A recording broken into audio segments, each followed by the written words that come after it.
plus ce mystère de très près. Et Pascouin sont devenus quelque chose pour vous, des êtres qui étaient vos amis. Il y en a peut-être plus beaucoup. Il faut peut-être les souligner. Il y en avait pas beaucoup quand je suis arrivé. Il restait 800 survivants. La situation s'est améliorée. Ils sont 1200 actuellement à peu près. À peu près. Oui, ça remonte. Alors il y a une chose qui intéresse beaucoup les mamans. Au niveau de l'île de Pâques, on va redécouvrir bien sûr une façon de vivre d'il y a très très longtemps, car c'est Pascouin se passe de père en fils un petit peu toutes leurs mœurs, tout ce qu'ils ont pu emmagasiner au niveau de millions d'années.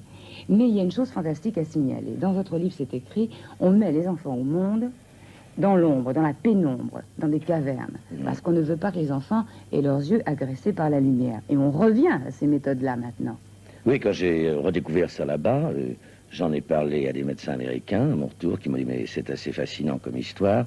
En effet, il y a encore 50 ans ou 100 ans en Europe, on accouchait dans les fermes avec juste une lampe de pétrole. Voilà. Alors, là, ils les mettaient dans les cavernes, c'était du reste les endroits où ils habitaient. On les gardait 3 semaines dans la pénombre, le temps que leurs yeux s'habituent lentement à la visibilité extérieure, si bien que ce sont des gens qui avaient des yeux extraordinaires à l'île de Pâques. Je n'ai jamais vu quelqu'un qui souffrait le moindrement de la vue. Et puis en plus, pour la naissance des enfants, le calme de ce silence est très important dans l'équilibre, si vous voulez, des nerveux que les enfants subissent après. Il n'y a qu'à voir où nous en sommes en Europe. On fabrique de jolis petits monstres maintenant. Les maladies nerveuses, c'est pas ça qui manque effectivement. Mais vous avez rencontré un petit garçon là-bas, merveilleux. Oui, j'ai adoré ce petit garçon qui, du reste, hélas, vient de mourir. Et il avait 4 ans quand je suis arrivé sur l'île, il était très malade. Il y avait très peu à manger sur l'île de Pâques quand j'y étais. C'était une situation très grave qui se passait là-bas. Et j'ai donc lui demandé de venir avec moi, avec son père qui travaillait sur les chantiers, oui. Et alors il a appris le français très rapidement. Et d'abord il a beaucoup grandi d'un seul coup parce que j'avais quand même une nourriture de base sur mon bateau, ce qui me permettait de lui offrir des aliments de base. Et c'était un merveilleux compagnon. Donc, vous le verrez un peu dans le film. Avec un petit chien. Oui, il était toujours très mignon. C'est toute une aventure, parce que la fantastique île de Pâques, c'est de cela qu'on va parler aujourd'hui. Mais pour aller à l'île de Pâques, à l'époque, c'était pas évident non plus. Alors Francis avait décidé, avec ses amis et avec sa femme, de partir lui-même en bateau. Oui, parce qu'à l'époque, il n'y avait aucun ravitaillement sur l'île de Pâques. Il n'y avait pas d'avion, maintenant il y en a, malheureusement. Et alors il fallait y aller. Je suis parti d'Antibes, enfin en France. Et j'ai mis 160 jours de mer pour y aller. Alors ça, nous le vivrons dans le courant de l'année 83, car c'est une aventure extraordinaire de Francis Mazières de faire 160 jours de mer pour atteindre son objectif, l'île de Pâques. Mais aujourd'hui, notre objectif, c'est l'île de Pâques. Alors si vous le voulez bien, Francis, il y a tellement de choses à dire sur cette île de Pâques. Il n'y a que vous qui pouvez nous raconter cette île de Pâques que vous avez vécue. Alors top au télécinéma et rentrons dans cette fantastique île de Pâques. L'île de Pâques, vous voyez, c'est dur. La mer déferle. Voici le dernier initié de l'île de Pâques qui fut notre grand compagnon pendant 1 an. Il était lépreux, vous voyez. Et il a enseigné ma femme qui parlait couramment le polynésien ancien. Et c'est comme ça que nous avons pu récolter toutes les légendes de l'île de Pâques. C'était un homme admirable, il s'appelait Véry Véry. Vous faites un hommage merveilleux au travers d'une lettre de votre femme, d'ailleurs, dans votre livre. Alors voilà, l'île de Pâques, c'est un bloc volcanique, vous voyez, sans arbres. Vous en verrez quelques-uns, c'est des arbres récemment plantés, des milliers de moutons qui appartenaient à la marine nationale du Chili, moutons qui ravageaient du reste en cadence l'île. D'où l'aridité totale de cette île. Morte complètement. Vous voyez, alors pas d'eau, alors les animaux en souffrent et en meurent. Nous, évidemment, nous pouvions aller dans les cavernes pendant les 6 mois où il ne pleut pas sur l'île, chercher de l'eau à l'intérieur des cavernes, mais pas les animaux. Alors, vous voyez, entrons immédiatement dans cette île qui n'a que 17 km de long, vous voyez. Le vent, la pierre, c'est le paysage des mondes de l'oubli. C'est un monde fascinant, on dirait l'Irlande l'hiver, oui. C'est quelque chose qui m'a... J'ai vécu 1 an, j'étais la plus longue mission, 1 an sur cette île. C'est dur, mais c'est beau. Et je crois que les choses dures sont très, très belles. Voilà, dans cette plaine morte, 7 points blancs. Ce sont les 7 statues que vous voyez, les 7 initiés de l'île de Pâques, qui furent érigés en un lieu géologique précis. Là, il y a 10 millénaires, passait exactement l'équateur magnétique, dont la variation nord est de 5 degrés. Alors comment, à cette époque, les hommes pouvaient-ils définir que c'était un point précis, magnétique? Vous savez, ils connaissaient beaucoup de choses. Il y a des millénaires, quand on voit la Khéops... Ça voudrait dire qu'il y aurait eu une civilisation, finalement, plus avancés que nous sur Ah oui, certains sûrement, points. sûrement. Voilà. Sixième sens. Ah oui, ses yeux regardent les étoiles, c'est le vrai nom de l'île de Pâques, Matakitarani, ça veut dire des yeux regardent les étoiles. Ils semblent guetter aussi à leurs pieds. Ouais, c'est des visages extraordinaires. Protecteur. Oui, la terre de l'île qui se meurt. Si ce n'est, voyez, à l'intérieur de ces bulles de lave éclatées, où demeure encore un peu de végétation. Là où vécurent les hommes autrefois. L'île était ravagée par le vent. Seul à l'intérieur de ces bulles de lave éclatées qu'on pouvait cultiver un peu. Vous voyez, il y a des bananiers, du taro, de l'igname. Et en plus, c'était un refuge, parce que 6 mois par an, il fait quand même assez froid sur l'île de Pâques. Les gens montent de Finalement, est-ce l'Antarctique. que cette île n'a pas vécu un cataclysme?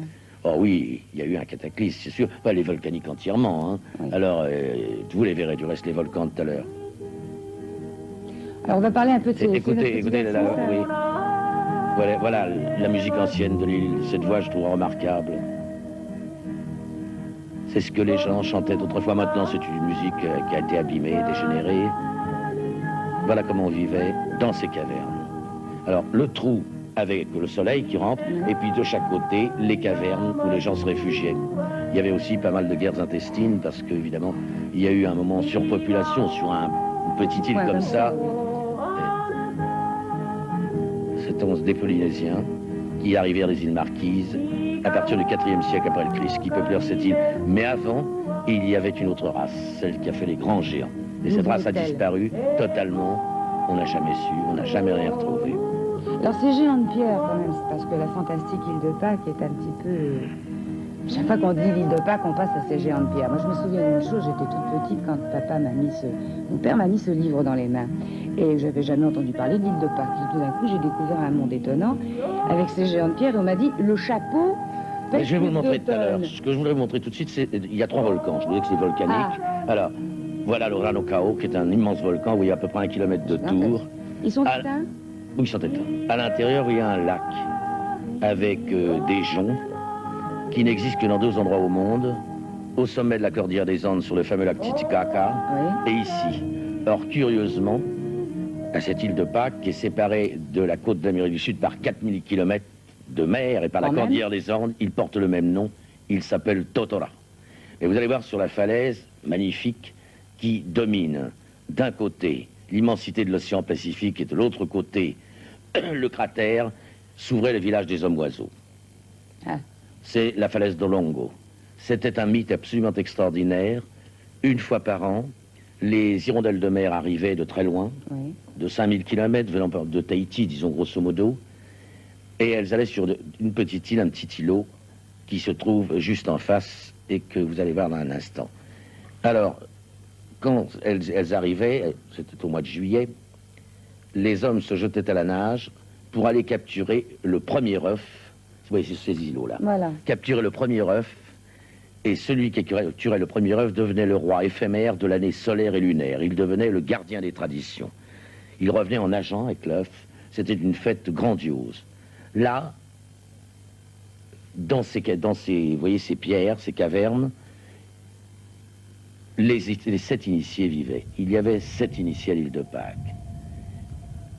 Alors, ces initiés, c'était quoi? C'était les gens qui gardaient la tradition immémoriale des choses, tradition du reste orale, mais aussi qui étaient gravées de temps en temps sur les tablettes de bois. Alors à l'intérieur, nous rentrons, et encore, nous voyons des pierres peintes, avec la représentation de l'osmose de l'homme et de l'oiseau. Elle est partout. Mais cette osmose de l'homme et de l'oiseau, on la retrouve dans beaucoup de Oui, dans beaucoup de religions aussi.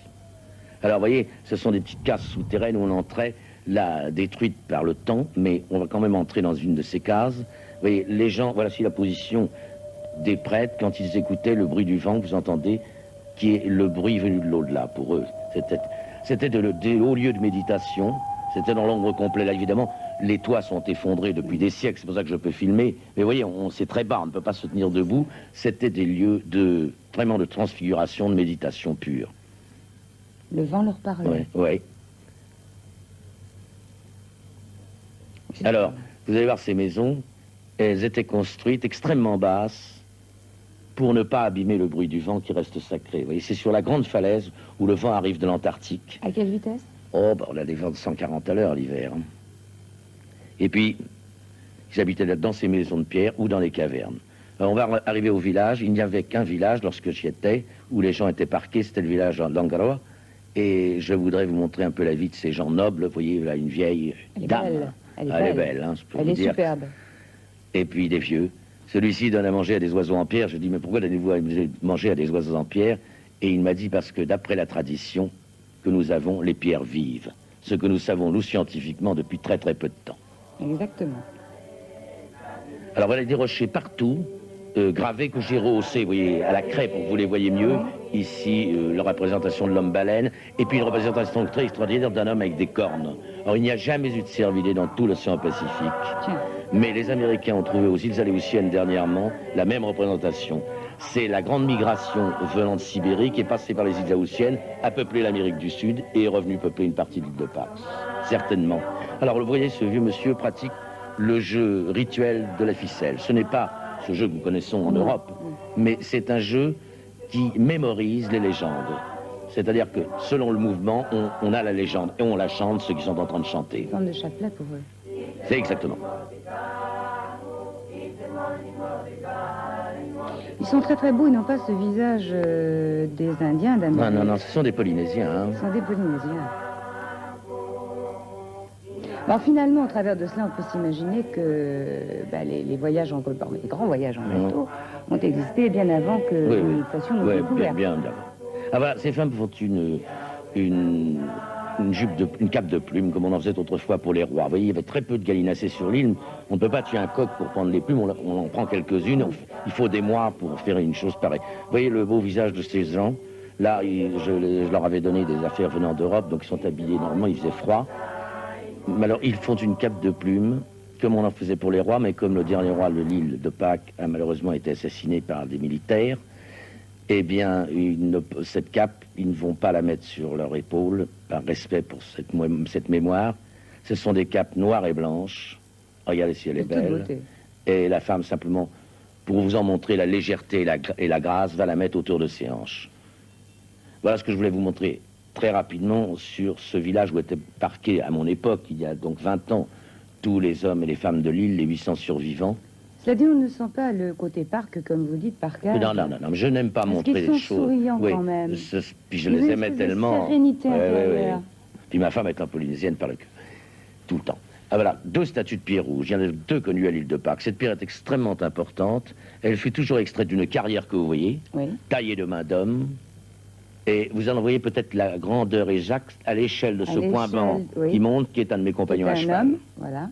Ah bah d'accord, c'est gigantesque. Oui, c'est gigantesque. Vous voyez tout le désert, alors derrière, tout ça, tous les déserts. Ce que vous avez vu dans le village, il y avait quelques arbres derrière les personnages, parce qu'on a un peu planté pour que ce village vive un peu.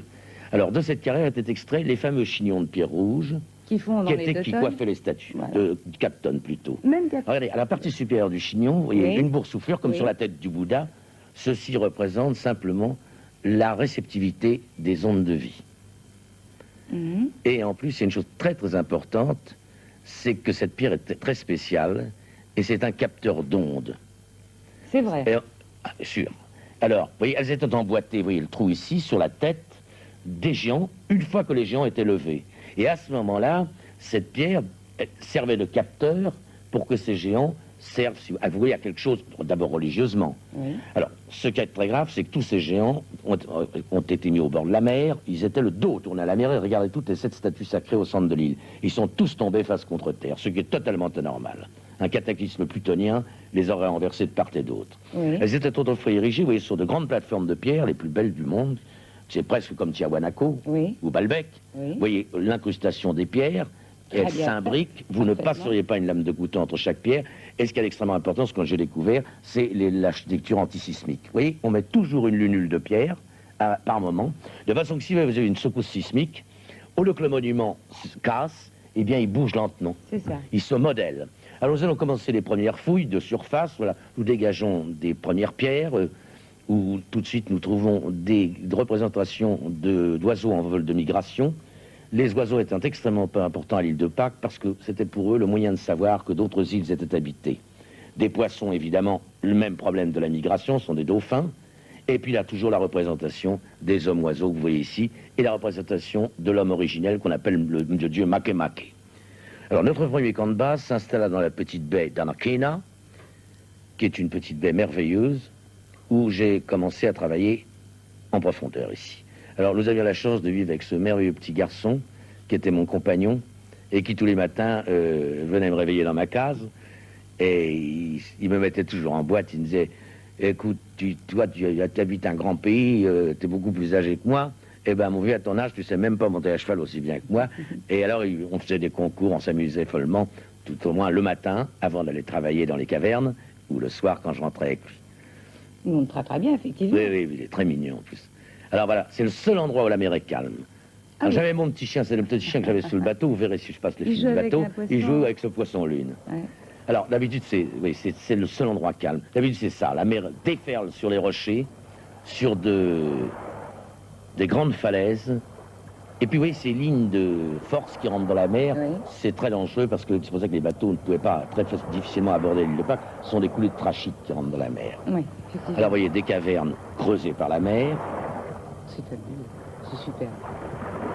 Ah, c'est un paysage toujours impressionnant à l'île de Pâques. C'est une couleur qui est très différente des autres pays, de toute façon, des autres îles. Alors, on va monter le long des falaises et on va avoir la chance de découvrir ces fameux oiseaux qui sont maintenant disparus de l'île de Pâques, presque, qui sont qu'on appelle les phaétons. Ils sont en train de couver, là, comme il y en a quelques-uns qui restent, et les hommes les respectent au maximum. Alors oui, ils ont une plume rouge à la queue. La plume, oui, fait 70 cm de long par moment, et elle était réservée pour faire la couronne des rois. Il en fallait 400 pour faire la couronne royale. Alors je vais m'approcher pour essayer de mieux les filmer. Là, ils couvent. Ouais, ils sont beaux, hein. Ils sont magnifiques. Ouais, ils sont les derniers survivants, tout au moins à l'île de Pâques. Il y a des phaétons autre part, mais ils sont très beaux. Ils sont super. Ouais. Et ils défendent un peu son nid quand même. Oui, oui, oui. Bah, alors c'est normal, parce qu'on s'approchait avec la caméra. Effectivement, on se rend compte de la force d'arrivée des eaux sur ces... Alors nous allons entrer dans les cavernes souterraines où vécurent les hommes.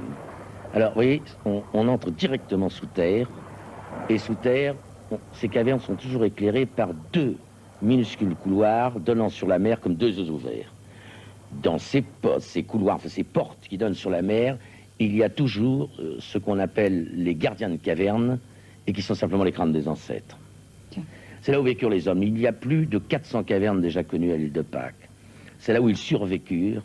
Se cachèrent. Oui, et puis il y a eu sans doute une chose très grave à l'île de Pâques. Il y a eu sans doute un météore qui est tombé, qui a assez brûlé l'île, et ils ont dû se réfugier à l'intérieur. Ça devenait un petit peu atomisé, si j'ose dire, et ils se nourrissaient d'eau de filtration, donc purifiée, et de coquillages marins, donc pas touchés. Alors, entrons dans ces cavernes, là, j'allais travailler plusieurs semaines. Un jour, il m'arrivait une histoire extraordinaire. Mes torches s'éteignirent, et un des vieux, qui était toujours avec moi, continuait dans le noir absolu à avancer. Je lui ai dit, mais c'est extraordinaire, j'ai l'impression que vous voyez clair. Il m'a dit oui. Il m'a dit oui, parce que j'ai été enseigné comme autrefois, et ce qu'on disait tout à l'heure, à la naissance, on gardait la visibilité nocturne. On est comme tous les animaux, comme les chiens ou les chats. On n'a pas, c'est nous qui avons les yeux abîmés. Absolument. Alors j'ai dit, mais c'est extraordinaire, est-ce que vous êtes capable de me faire une gravure, une peinture? Et dans le noir, il m'a fait une gravure rupestre. Alors là, j'ai été vraiment bouleversé. Je me suis dit, il y a toujours dans la tradition quelque chose à apprendre. Ça suffit, notre suffisance qui croit qu'on a tout inventé, alors qu'on a peut-être inventé surtout la vulgarité. Je crois qu'on n'a rien inventé, qu'on réinvente simplement. Alors voilà, vous voyez ces cavernes avec ces couloirs souterrains. Ouais. Tous ces couloirs s'imbriquant, vous voyez, il y avait communication, c'est des petits boyaux. Ce sont des bulles de lave éclatées, du reste dont ils ont profité, ils ne les ont pas creusés. Et les petits bouts d'eau qu'il y a, c'est de la mer qui est enfermée. C'est de l'eau qui traîne un petit peu, vous voyez, d'infiltration. Ah aussi, oui. Alors voilà, tout le temps, il y a plein de gravures qu'on retrouve, c'est la première fois qu'on pénétrait sous terre là-bas, à l'île de Pâques, parce que... C'est la première fois que des Européens mettaient les pieds sur cette île de Pâques? Non. Alors voilà les sorties de caverne, vous voyez, il y a un petit arc, et là je sortais, et nos chevaux nous attendaient. C'est une très belle image, avec cet arc-en-ciel. C'est mon cheval qui attendait, là. Tous les soirs. Et je vous montrer tout de suite une autre chose importante. Ça, c'est des survivances de la première race, comme il n'y avait pas d'eau sur l'île de Pâques. Ils faisaient des petits puits comme ça, qui bouchaient bien hermétiquement, et qui nous servaient à nous-mêmes, comme à nos chevaux, pour avoir de quoi boire, puisque là, je suis resté 2 mois sur cette partie de l'île, et il n'y avait pas d'eau du tout, pas de ravitaillement d'eau. Jusqu'au jour où les hommes arrivaient à nous dire, venez vite au village, il y a un bateau à l'horizon. Et c'était un événement, à l'île de Pâques, il n'y avait pas de bateau, il n'y en a qu'une fois par an. Et nous arrivions pour voir ce Katma, qui est le navire-école chilien. Il était embossé devant le petit cimetière de l'île, devant cette croix, est inscrite d'un mot merveilleux, que je voudrais qu'il soit toujours vivant, Pax. Pax. Mais hélas, de ce bateau, des hommes descendirent.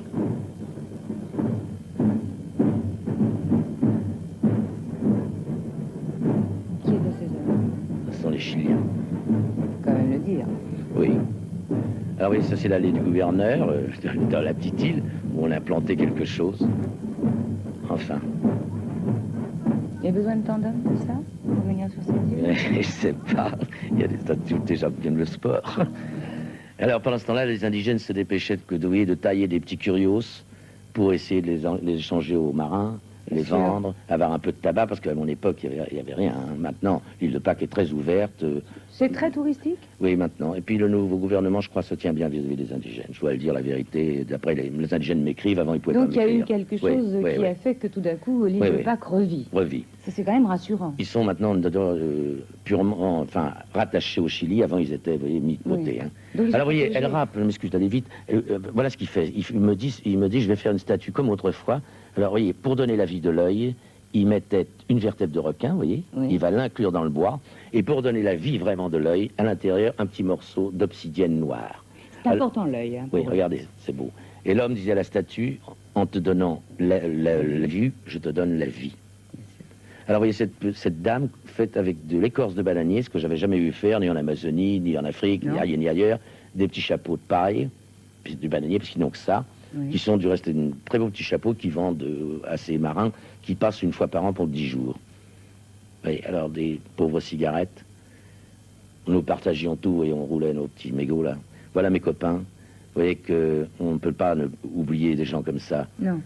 Ils sont de chez moi, hein, je peux vous dire que j'ai l'impression. Puis alors, un soir, le soleil commença à tomber et le navire allait quitter. Et d'un seul coup, une femme, sur l'île, laissa monter le chant du vent.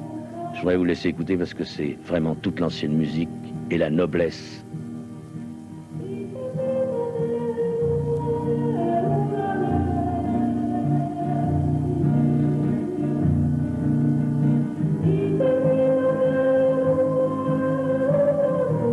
C'est beau, hein, comme chant.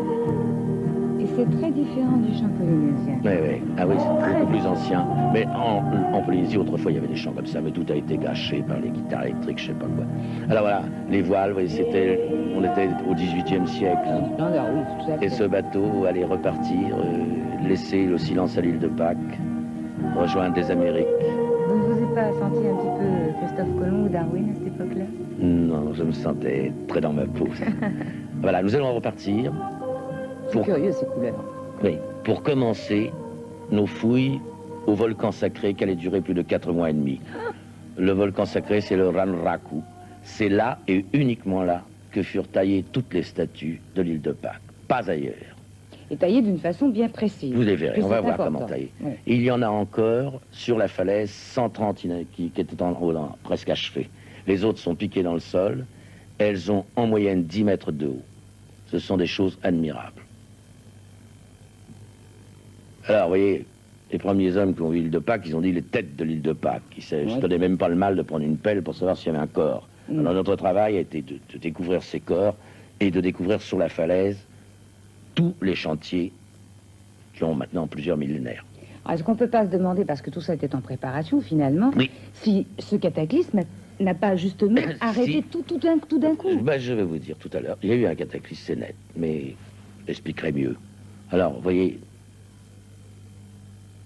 par exemple, ici, une statue de 12 mètres de long, entièrement terminée, dans sa grotte de pierre, vous voyez, Couché. ouais, couchée. Elle était prête à se lever, elle resta pour toujours immobile.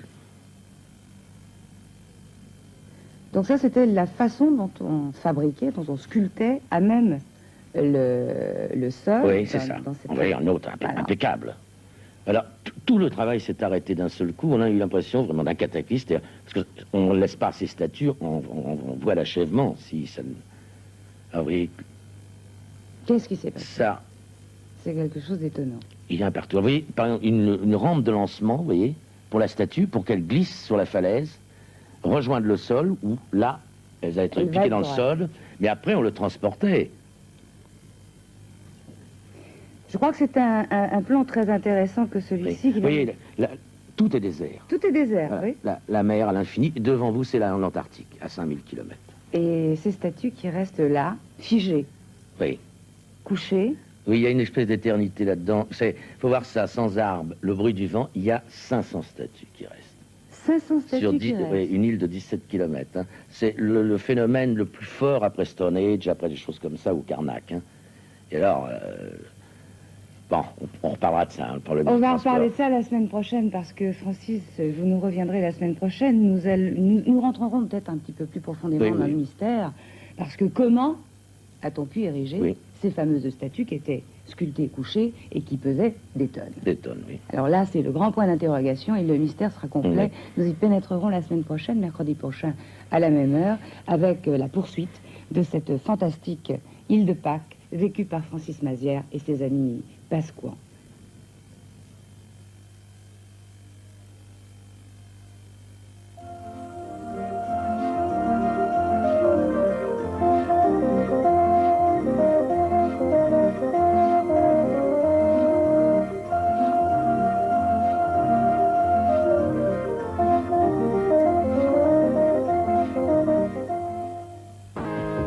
C'est un...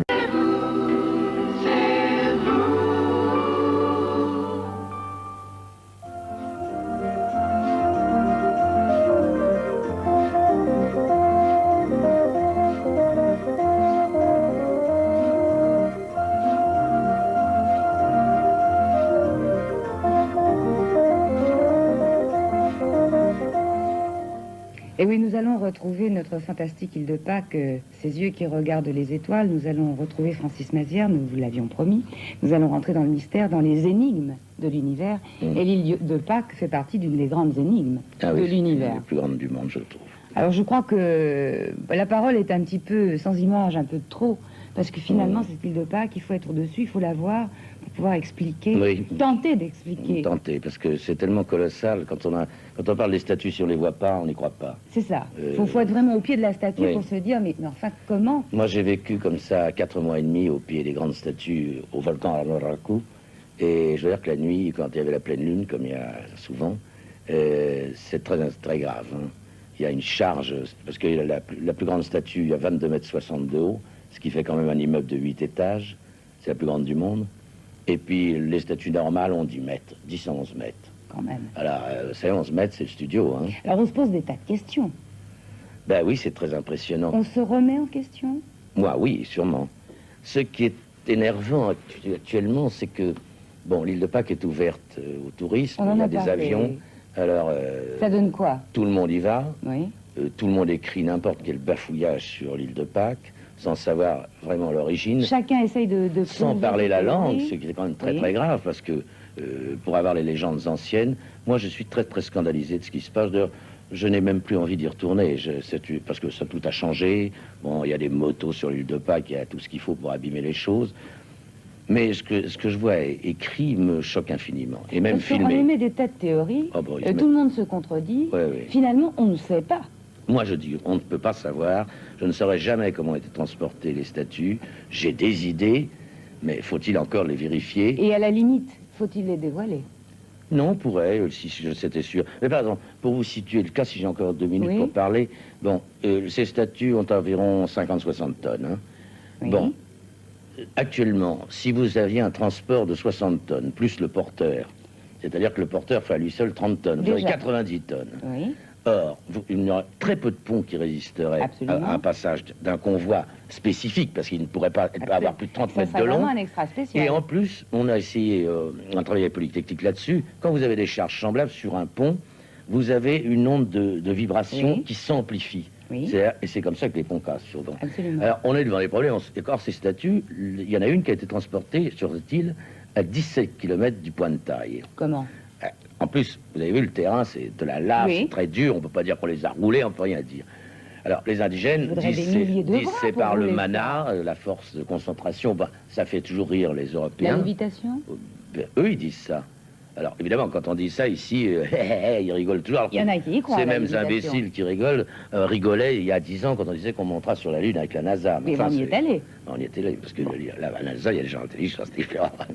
Enfin, il y a eu des gens intelligents à cette époque-là Ah aussi. oui, des gens. Mais je suis sûr qu'il y a eu. Enfin, Khéops, quand vous regardez la pyramide de Khéops, il n'y a pas de problème. Ça fait partie des énigmes de C'est l'univers. sur des points très précis du globe, des points d'impact. Des points magnétiques aussi. Oui, tous, toujours. Et la lumière existait, Toujours, on voyait clair toujours. à l'intérieur Oui, oui, oui. de ces pyramides. Oui, oui. Alors effectivement, bon, ces géants de l'île de Pâques, c'est quelque chose d'étonnant. Alors moi, je propose de repartir tout de suite Oui. au cœur même de cette île de Pâques et au sein même de ces géants qui regardent les étoiles.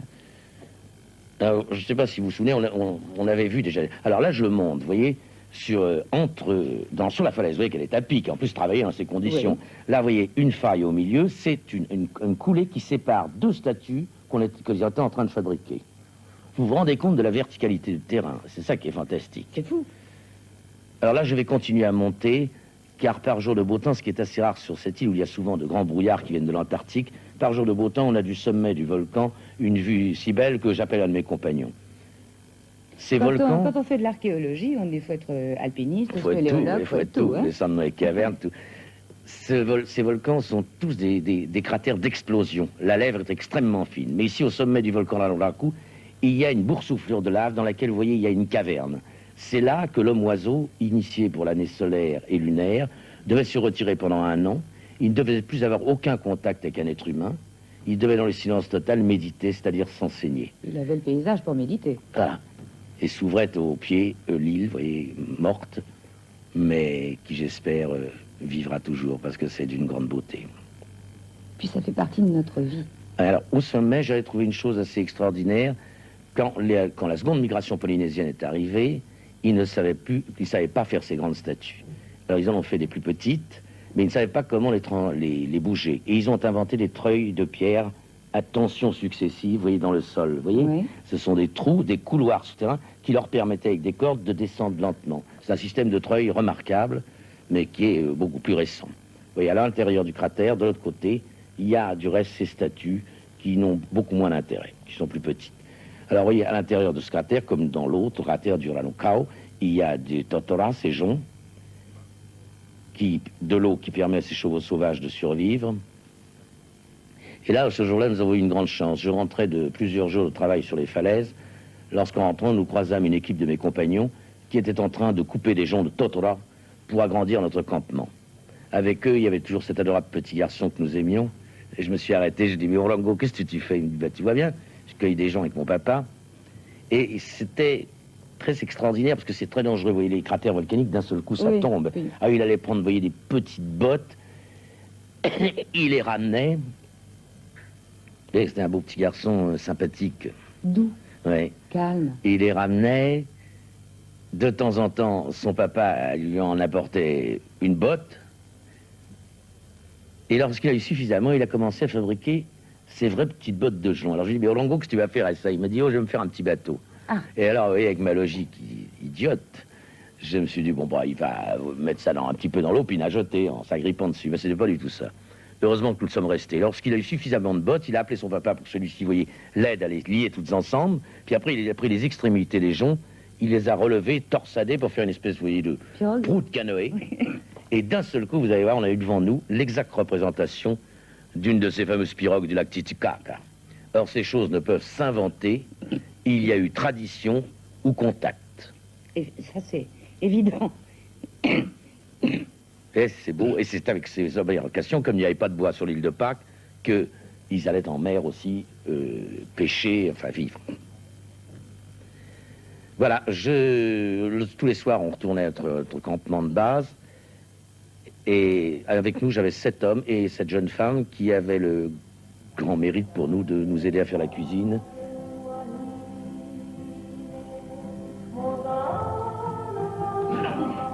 Tous les jours, nous partions avec nos chevaux, soit en connaissance sur les falaises, soit au travers de l'île.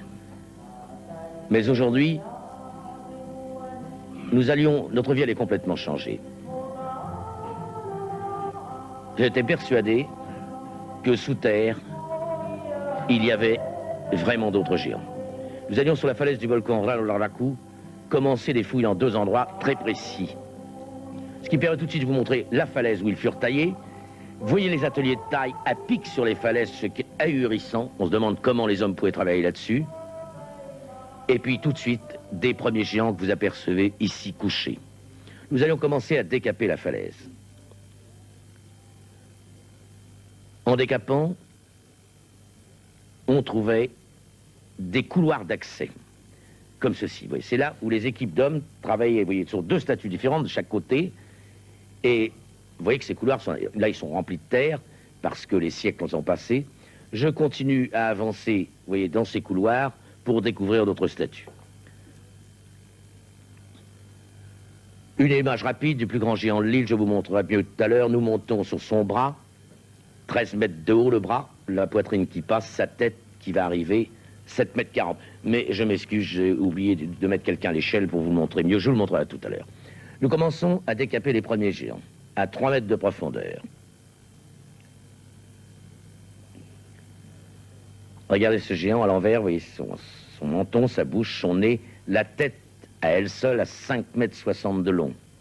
Vous imaginez ce que ça veut dire, hein. Vous voyez déjà ces géants que nous commençons à sortir de terre, c'est les escaliers de géants. Tout ça était sur la falaise, n'avait jamais été sorti.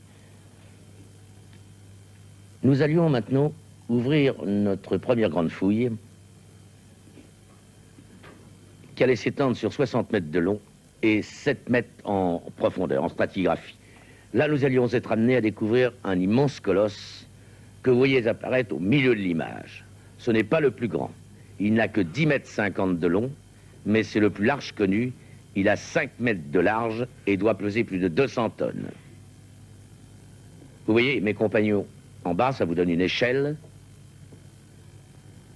Nous l'avons à peu près décapé maintenant. Un de mes compagnons va passer sur son cou. Pour vous en donner la largeur exacte, le cou, vous voyez, à 4 mètres de large. Je voudrais vous montrer de profil, car je suis persuadé que vous n'imaginez pas encore la grandeur de ces géants. Vous voyez les hommes à côté, vous voyez sa tête, à gauche son oreille, vous voyez bien son menton, sa bouche, son nez. Vous voyez la finesse de sculpture, on ne peut pas dire que ce sont des primitifs qui ont taillé comme ça. C'est une sculpture aussi digne que celle de Praxitèle ou de Giacometti. Et je déteste à chaque fois quand on voit des choses comme ça, les gens disent « Oh, ce sont des primitifs ». Alors, je voudrais les voir tailler une chose semblable. Regardez la pureté de la bouche. Tout ça est la noblesse de ces races qui, il y a des millénaires, laissèrent la trace d'une pensée, en tout cas d'une pensée qui croit à l'au-delà, puisque c'est bien la pensée des gens de l'île de Pâques. Voilà, nous allions maintenant, à 3,50 mètres en profondeur, commencer à découvrir de nouvelles pièces. Nous avançons, vous voyez, dans le couloir d'accès, on laissait des buts de témoins, vous voyez, pour faire les analyses au carbone 14, ce sont des buts contre quelque chose. Vous voyez, notre petit chien, il n'arrêtait pas de faire des trous. Et bien que tous les indigènes me mettaient en boîte, ils disaient depuis que t'es là, les femmes, les chiens, les hommes, tout le monde fait des trous maintenant sur l'île. Alors vous voyez, cette tête à gauche de mon compagnon, on la dégage, vous voyez la pureté de cette tête, ceux-ci sont de la première race, ça fait plus de 7000 ans qu'elle était sous terre. Vous voyez les pelletés de terre qui sortent, ce sont mes compagnons qui escavent en profondeur. Dès que, vous voyez les pierres, vous voyez la statue qui sort maintenant, dès que les pierres étaient, enfin, on les sortait et on les jetait sur la falaise abrupte pour dégager le chantier. Et notre malheureux petit chien passait sa journée entière à courir après ces énormes pierres. Voilà notre première fouille terminée. Vous allez en voir la grandeur exacte. Eh bien, puisque vous venez de voir où on taillait ces géants et comment on les taillait, allons voir où ils allaient. Ils étaient acheminés au travers de l'île pour être placés tous en bordure de mer, le dos tourné à la mer, pour veiller sur les 7 géants sacrés du centre de l'île. Je voudrais vous emmener à la plateforme d'Otoïti, qui fut la plus grande de l'île, et qui fut détruite en 1960. Ce n'est pas très vieux. Il y a eu un énorme raz-de-marée dû, sans doute, à une retombée de météores dans le Pacifique à côté, et il y a souvent des météores qui tombent là-bas. Vous voyez, voilà le volcan derrière, les statues. Celle-ci a été roulée par la mer, par le raz-de-marée, mais ça me permet de vous montrer les têtes blanches, cassées, à côté des chignons de pierre rouges tombés, à côté. Vous voyez ces chignons qui s'emboîtaient au sommet de la tête.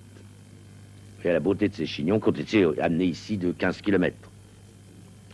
Là, j'avais travaillé plusieurs semaines et j'ai eu la chance tous les jours de travailler avec un vieux monsieur de 74 ans qui était un homme admirable. Je parlais évidemment couramment la langue, ce qui permettait non pas des rapports intelligibles, mais intelligents, ce qui est différent. Et cet homme m'apprenait beaucoup de légendes. Il connaissait toute l'île. Vous voyez son visage?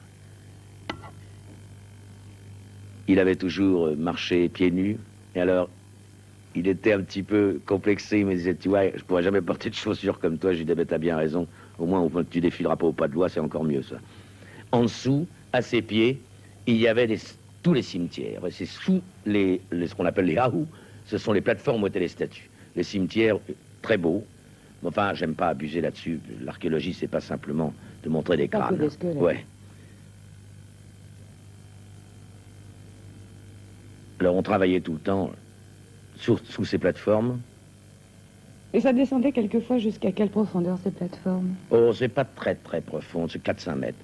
Voici une grande pierre que vous voyez. Ce sont ces pierres taillées magnifiquement qui servaient à être placées sur les plateformes pour les statues. Vous voyez des encoches, là où je montre, sur la gauche.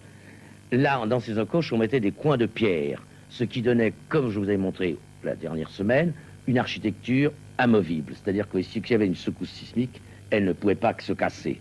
C'est un petit peu comme les coins de bois que nous mettons sur nos vieux meubles. Là, nous remontons sur la falaise pour reconstruire ce qu'on appelle une maison pirogue. Qu'est-ce que c'est que ça? Vous allez voir. Vous voyez les pierres taillées en forme avec des trous qui permettaient de mettre des bois pour faire le toit. Voilà, l'histoire est simple. Quand les Polynésiens sont arrivés ici, la seconde migration, ils furent terrifiés des cavernes. Ils n'osèrent pas y habiter. Ils venaient de Tahiti, d'îles merveilleuses. Ils renversèrent leur pirogue, comme on renverserait sous un canoë pour faire un toit. Ils faisaient donc d'immenses pirogues à terre sur la vous voyez, je le reconstruis. Oui. Alors, dessus, il y avait un toit très léger en totora, c'est-à-dire le jonc, puisqu'il n'y avait pas d'arbres. Mais c'était en plus très bas, parce que les vents sont très forts. C'est aussi intelligent que les igloos de la terre de Baffin. Alors ouais, c'était ça, imaginez-vous, avec un toit de 1 mètre de haut. Très très bas, on vivait accroupi dedans, mais ils sortent. Alors, nous allons ouvrir notre seconde fouille, qui nous permettre de découvrir une immense cascade de géants, vous voyez apparaître, au pied de laquelle nous allions découvrir 2 géants magnifiques. Pour vous, c'était la grande découverte, là? Oui. Vraiment?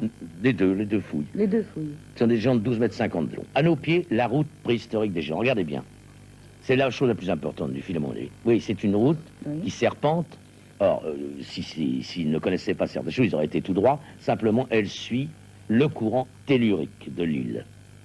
Et comme l'île a un magnétisme terrestre extraordinaire, on se demande si ces 2 forces en présence n'ont pas aidé au transport, le tellurisme et le magnétisme. C'est ça. Oui, là, oui. J'ai touché à des problèmes, là. Là, on était heureux quand ils venaient jouer pendant qu'on faisait la fouille, parce que ça nous détendait. Et je crois qu'il faut beaucoup d'humour pour faire un travail sérieux. On dirait un ourson en train de dégringoler. C'était la tête que j'ai montrée tout à l'heure. Et bien maintenant, la statue est complètement dégagée. Là, nous enlevons des pierres qui bloquent notre chantier. Et vous voyez, la route préhistorique, vous la voyez, elle va vers ces émergences volcaniques, les petites émergences qui sont des lieux de magnétisme tournants. Très petits lieux de magnétisme, mais qui sont très importants. Quand vous êtes près de ces petits lieux, de ces petites montagnes, vous ressentez quelque chose? Oui, moi je ressens en tout cas, mais il y a des gens qui ne ressentent rien, vous savez. Oui. Il y a beaucoup de bovidés sur ce chapitre. Oui. Alors, voilà une statue que vous avez vue tout à l'heure, aperçue, elle est complètement maintenant sortie de terre. En dessous, vous voyez, on a ce qu'on appelle la quille de pierre. Il laissait, vous voyez, une légère quille que les prêtres faisaient sauter au dernier moment, pour que les ouvriers n'aient pas de danger. Alors là, vous voyez, nous sortons, maintenant nous avons sorti une statue merveilleuse. Nous sommes, vous voyez, sur son ventre, sur son nombril, plus exactement. Et nous allions mettre à jour ses mains, des mains d'initiés aux ongles longs. Aux ongles très longs. Car comme les Tibétains, ceux qui eurent la connaissance des hautes forces à l'île de Pâques se laissèrent pousser les ongles pour la capture des forces. On retrouve quand même des thèmes qui sont vraiment, je veux dire, à des opposés totales de pays, et on retrouve la même chose. Oui. Alors, nous allions aujourd'hui partir sur une partie de l'île où on n'allait pas très souvent. C'est une partie que je voudrais vous parler, quand même, qui est très importante. Je vais partir avec mes compagnons, mes compteurs Gégère. Voilà notre campement de base, où nous vivions tous ensemble. C'est-à-dire mon compagnon anglais, et puis mes 7 hommes. Ma femme était au village Camp d'Angaroa pour essayer d'avoir de la nourriture, l'amener, la porter pour vivre. Elle parlait le pasquin. Ah oui, couramment. Ma femme était polynésienne. Oui. Ah, nous allons partir sur une partie de l'île extrêmement importante. Ce que les indigènes appellent la terre de la mort. Et ici, c'est rouge. Tout est brûlé. Oui. Il semblerait qu'un cataclysme s'est passé ici, c'est-à-dire qu'un météore en état de fusion, Mhm. comme sur la taïga russe, où il a brûlé, mais il n'est pas tombé, Mhm. en 1902, est passé sur l'île, a fait un coup de brûlage avant de s'effondrer dans le Pacifique. Et en effet, il y a une légère radioactivité sur cette partie de l'île. Vous voyez, tout est brûlé, tout est mort. Tout est brûlé. Et nous avons retrouvé à 2-3 mètres de profondeur des habitations de pierre. Alors ça, c'est un endroit qui m'a fasciné beaucoup et qui expliquerait ce cataclysme qui a arrêté toutes les statues d'un seul coup. Et Net, on a l'impression que les gens, tout d'un coup, alors, ils ont arrêté de vivre. se sont arrêtés de vivre net. Je vous parle de la première race. Et Oui. ils sont morts. D'ailleurs, il y a des petites statues que je n'ai pas montrées dans ce film, qu'on appelle les Moakavakava, qui sont des petites statues très anciennes et qui représentent des hommes extrêmement décharnés, comme si ces hommes avaient été touchés. Par quelque chose. Ouais. Alors là, vous voyez, avec nos chevaux, heureusement qu'on avait nos chevaux. Il y a les chevaux sauvages partout, heureusement, mais parce que les chevaux, on n'aurait jamais fait faire tout ce travail. Oui, bien sûr. Alors, ces chevaux sauvent beaucoup parce que ouais, la terre est très coupante Oui. et il n'y a même pas de fer à cheval à l'île de Pâques pour qu'on puisse acheter. Alors, ces chevaux, les sabots s'abîmaient, je Oui. les changeais heureusement tous les 2 jours pour ne pas les faire trop souffrir.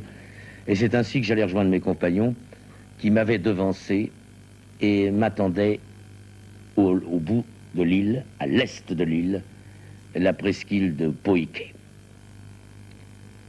Là, c'est là. Vous avez presque toute l'île. Vous voyez les petits volcans. Exact. Là, le vieux monsieur m'attendait, assis sur son piton rocheux. Il m'a dit, écoute, je voulais t'emmener sur ces cavernes sacrées. Je ne sais pas où elles sont. Je sais que c'est là, sur la falaise. Je sais leur nom. Si tu veux, essaie d'aller de l'autre côté, sur cette faille blanche. Oui. Je suis parti, heureusement que j'avais le vieux monsieur, parce que moi, je voyais rien. Je montais plaqué à la falaise. C'est ça. Mais lui, de loin, vous voyez, comme un peu plus large que le studio, il me criait, accroche-toi à gauche, passe... Enfin, je surplombais la mer sur 140... Il vous guidait, quoi. Oui, il me guidait. 140 mètres d'eau. La corde que j'ai avec moi ne sert absolument à rien. Elle devait me servir uniquement à l'intérieur des cavernes. Je devais monter, vous voyez, uniquement avec mes mains, parce que là, on ne peut pas faire de rappel de corps. C'est un rocher pourri Oui. par le vent marin, et ça casse tout le Ça temps. casse. Donc, derrière moi, il y avait mon compagnon anglais qui a pris ces quelques images. Là, d'habitude, je filme moi-même, mais là, j'avais vraiment les Elle mains était difficile. qui servaient à là, autre quand même. chose. Oui. Puis à un moment, nous sommes tombés, curieusement, vous allez voir, sur cette falaise, Vous sur des touchiez, nids non de phaétons. Vous voyez, ce sont les Ah. bébés de ces grands oiseaux que vous aviez vus la semaine dernière. Alors, vous voyez, ils sont là sur des nids de pierre. Ce sont des bébés, ça. Et puis alors, en montant, nous tombâmes sur ces véritables cheminées de Ah pierre, oui, nettement véritables. taillées de main d'homme, Oui. qui servirent aux hommes d'autrefois, comme elles me servent ici, à descendre sur les cavernes, qui sont à pic sur la mer, donc on ne peut les atteindre que comme Que comme ça. Alors, dans ces cavernes, c'était pas des cavernes où les hommes vécurent, c'est des cavernes où les hommes mettaient les objets sacrés au soleil, parce que les cavernes au soleil, Et à l'abri. et à l'abri aussi. du pillage. Du pillage, parce Et que quand même, on nous pouvait pas y aller allions autrement. trouver à l'intérieur des choses assez belles, vous allez voir. Oui, ce sont des failles de rochers, c'est pas profond, hein. Ça coule le long vous voyez, de Oui. la falaise. Et ça, c'était la première Oui. population. Oui, ah, vous voyez, avec des crânes trépanés, d'ougards intestines, des crânes de pierre qui sont Oh, super. les choses qu'on appelle les clés de caverne. Oui. Et puis voilà, les Moakavakava, c'est, vous voyez, ces anciens, très très anciens, avec les yeux Avec les d'obsidienne. yeux d'obsidienne qu'on retrouve. Il y en a des milliers de cavernes qu'il faudrait explorer, mais je souhaite que ça soit respecté parce que ça va être autrement le pillage. Et Je crois pas que n'importe quel touriste pourrait quand Non, même s'engager dans ce genre d'exploit, quand même. mais les indigènes ne donneront jamais les endroits, ils ont bien raison. Je leur ai demandé de Ils gardent pas leur donner mystère. ça. Oui. Alors, vous voyez, d'un côté, on surplombe l'océan Pacifique, toujours Ouais. magnifiquement beau, et de l'autre côté, la terre de la mort. Et tous les soirs, on rentrait comme ça à notre campement de base. Vous allez voir, c'est très précis. D'un côté, c'est la mort, la végétation, un petit peu de rien, et puis la végétation. On C'est sent très bien. net. Ouais, ouais. On a l'impression que cette île a été coupée en deux. Oui, exactement. D'ailleurs, il y a une faille au centre Oui. de l'île. Alors, de loin, on apercevait ces milliers de moutons oui, qui ravageaient l'île. Ça appartenait à l'armée. De loin, le volcan. Oui. Et au pied du volcan, mon campement de base. Oh, Avec, que c'est en rentrant joli. tous les jours, il y avait toujours des petits moutons ou des petits chevaux qui nous attendaient. Ils espéraient qu'on leur donnerait un peu d'eau. Il manque d'eau et on n'en avait même pas assez pour nous. Puis tous les soirs, il y avait l'adorable petit garçon qui m'apportait quelque chose de son papa, soit un régime de bananes qu'on avait été trouvé dans les trous de l'île, vous avez vu, soit des poulets sauvages. Nous vivions à égalité en commun, nous, les 10 hommes, là, avec le petit. Il semblait très heureux, votre Ah oui, compagnon. nous, on était très heureux. Ça a été... Et nous avons, mes compagnons et moi, beaucoup aimé ce petit garçon de 5 ans. Parce que Très on avait élevé dû, pour 5 ans, oui, déjà. on avait dû laisser nos enfants en Europe et ça a été, dans le chagrin parfois, le merveilleux copain. C'était notre petit garçon du bout du monde et on pense toujours à lui. Et là, on dormait jusqu'en l'aube nous réveillait, comme elle réveillait sur la falaise les statues que nous avions, vous voyez, pour la première fois remis au soleil. Voici les deux Travail statues. de titan, quand même. Ah oui, parce que tout le monde peut le faire que comme ça à la main. Nous avons charrié avec des tonnes de terre. Voilà ce géant de 12 mètres 50 que vous avez vu tout à l'heure sortir de terre. Ces cascades de géants. Effectivement, à côté de vous, c'est gigantesque. Ah oui. Et vous n'avez pas eu peur une seule fois qu'une de ces statues vienne à glisser? Non, je n'ai pas pensé. Enfin, ça aurait pu venir.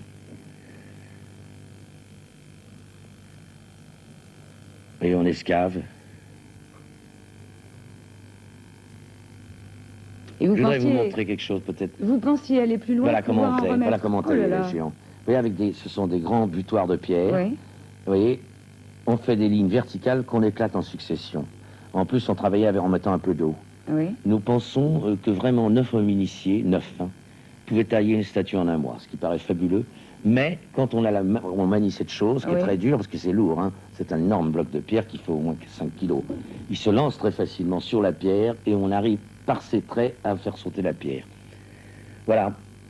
Nous devions abandonner nos fouilles. Les mois avaient passé. Et c'était bien triste. En tout cas, ces statues que j'ai sorties avec mes compagnons, je voudrais qu'elles servent aux enfants de l'île de Pâques pour leur avenir, d'abord qu'ils conservent leur tradition, ce qui n'est plus le cas malheureusement, et que surtout ils respectent ça, et que les touristes arrêtent d'abîmer ces statues en y gravant leur nom ou des cœurs, comme je viens de savoir. Je me suis laissé dire aussi qu'on reconstituait des statues comme ça pour les mettre à l'entrée des hôtels. Oui, oui, c'est très bien, pour le tourisme. Très élégant. Voilà.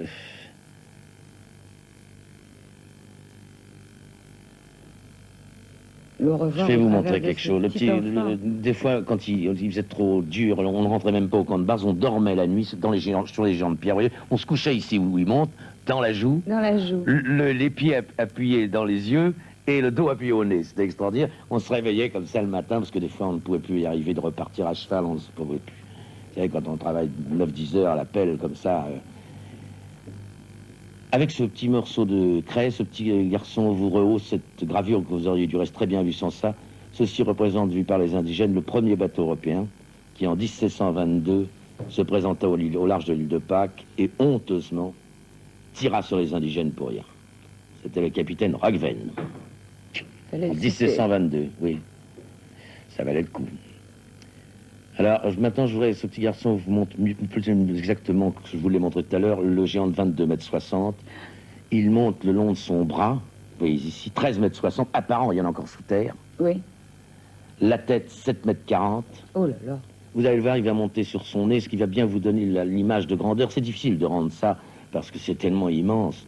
Vous voyez, il est sur son nez, le nez à 3 mètres 60 à lui seul. Nous pensons que c'est une statue qui fait plus de 400 tonnes. C'est la plus grande connue. Elle n'avait pas encore été bougée, celle-là. Les mois avaient passé et nous étions là lorsqu'un jour nous aperçûmes au large mon bateau qui rentrait de Tahiti, puisqu'il avait dû, on ne pouvait pas rester là. Il avait dû se réfugier à Tahiti et il rentrait pour nous chercher. Il vous rappelait à l'ordre. Oui. Et à la civilisation. Oui. Mais vous quittiez une bien belle civilisation aussi. J'ai l'impression que vous seriez resté volontiers là-bas. Oh oui, moi, oui. Je serais resté encore 3 ans à travailler, mais... la situation était difficile avec les autorités. Très difficile. Vous savez... Oui, dire que vous aviez eu quelques problèmes. Oui, les officiels sont, là, en majorité du temps, des gens assez stupides dans ces pays. Mais enfin, voilà, il faut les laisser faire. Vous n'avez pas rêvé pouvoir soulever un géant, le remettre droit. Si, j'ai beaucoup rêvé, j'y rêve encore. Je cherche. Mais c'est difficile, quand on est honnête, d'inventer des fausses choses en disant C'est le on fantastique. trouve comme ça, mais je ne crois pas qu'on trouvera pour l'instant. Je crois que ça va se retrouver dans d'autres civilisations et que ça nous amènera un complément d'information et qu'on pourra le tenter comme ça. Francis, on reste un petit peu sans voix devant de telles images, parce que cette île de Pâques, on en entend beaucoup parler. On connaît bien votre livre et je conseille à ceux qui ne le connaissent pas encore de se le procurer, parce que c'est un livre qui vous attache automatiquement à tous ces mystères de l'univers auxquels on tient particulièrement. Et je crois que c'est une ouverture fantastique sur le monde que nous ne connaissons pas, sur Oui. tous ces mystères. Francis, merci infiniment d'être C'est moi qui vous venu. remercie. Et nous aurons l'occasion, courant 83, de nous retrouver, mais alors là, pour votre voyage en mer, l'aventure en mer. Oui, qui est plus agréable à voir. C'est différent. Au revoir, Francis. Je vous en prie. Et on se retrouve la semaine prochaine à la même heure pour une autre aventure des hommes.